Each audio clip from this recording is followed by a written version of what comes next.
Hey community, we're here for a live dev chat with lead game designer Jesse Knapp, who's going to sit down and take a few minutes to answer a couple questions with us. So this is Jesse, right? Nope, other side. There we go. Where's the camera? It's here. Haha, there's Jesse. And I am the community manager, Chem0. Some of you might recognize me from in-game or on the forums. And without any further ado, I guess we'll jump into our questions. How's the weather in Singapore? It's warm.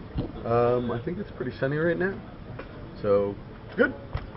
All right. So these are all questions that have been pulled from the community. We had a thread on the forums, and the first question which we pulled is, with the growing interest in the game, 0.10 patch marketing and the Total Biscuit video, it would seem that there's an influx of interested new players coming in. With that, they will surely realize the flaw in the matchmaking system, in which they are being put up against players with grossly higher tiered skill and level than their own.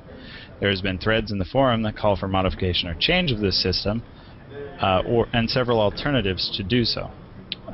What the player wants to know is if there are any plans in the immediate future or further down the line to modify or change the current matchmaking to make matches more fair to players at all skill levels. And if there is there any information that can be released on these modifications or changes?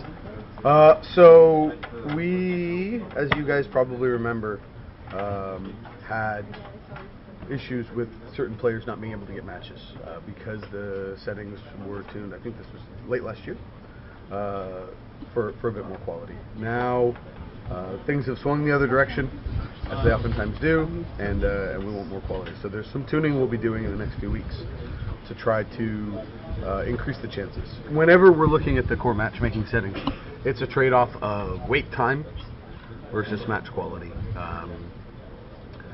The longer the expected wait, the more quality we can try for. But by the same token, the waits get longer. As the waits get longer, the quality relaxes to try to find you a match.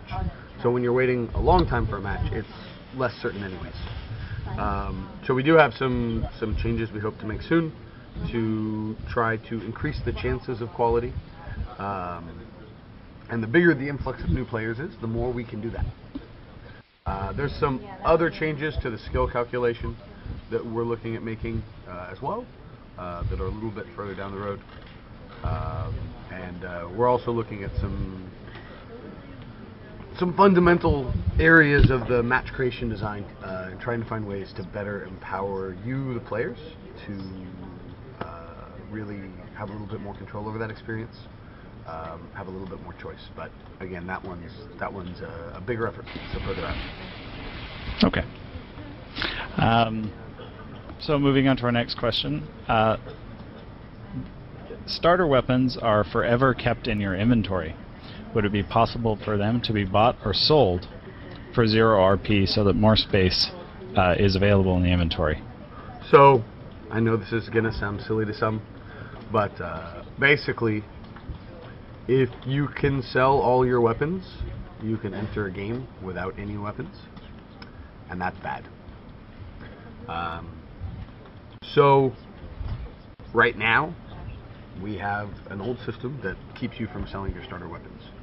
The design team has plans to make a smarter system. We know exactly what we want to do so that you can get rid of your starter weapons, just making sure that you always have at least one of each weapon type. So if I bought a higher level shotgun, I can get rid of my default ones, or I can get rid of one if I don't want to buy any.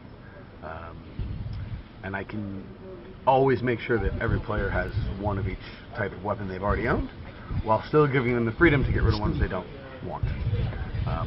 To be honest, I don't know when we'll be able to do that. It is important, but we have a lot of other, probably more pressing matters we need to attend to as well. So we're also looking at ways of making the current inventory restrictions a bit more comfortable for you guys.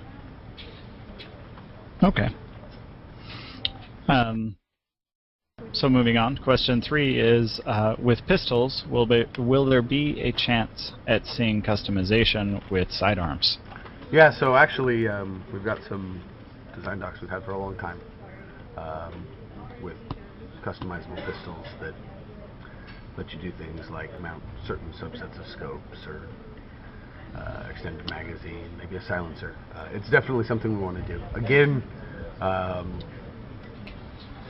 the way I see customizable pistols, and maybe I'm wrong, you guys got to tell me, but the way I see it right now is it's a really cool, fun thing that it would be nice to have, but there's some fundamental things we need to be addressing first.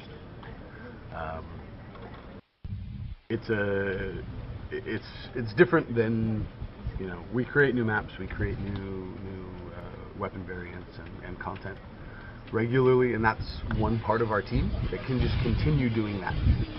But to make customizable pistols involves other parts of our team that are currently looking at things like security, anti-cheat, performance, that kind of stuff. So to me, those are more important right now.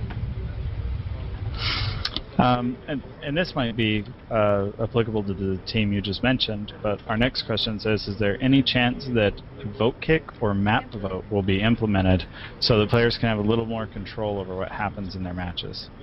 Yeah, again, I think this comes back to the first question for me, which is we've got a multi-phase plan for matchmaking. Some short-term changes we're going to make, some short to mid-term changes we're going to make that should have a little bit more impact, and then some that are a little bit further down the road that are going to really try to change a bit the philosophy, and that is giving players a bit more choice or control over their experience, and giving them more of a choice of control or time, as opposed to the system trying to guess what they want.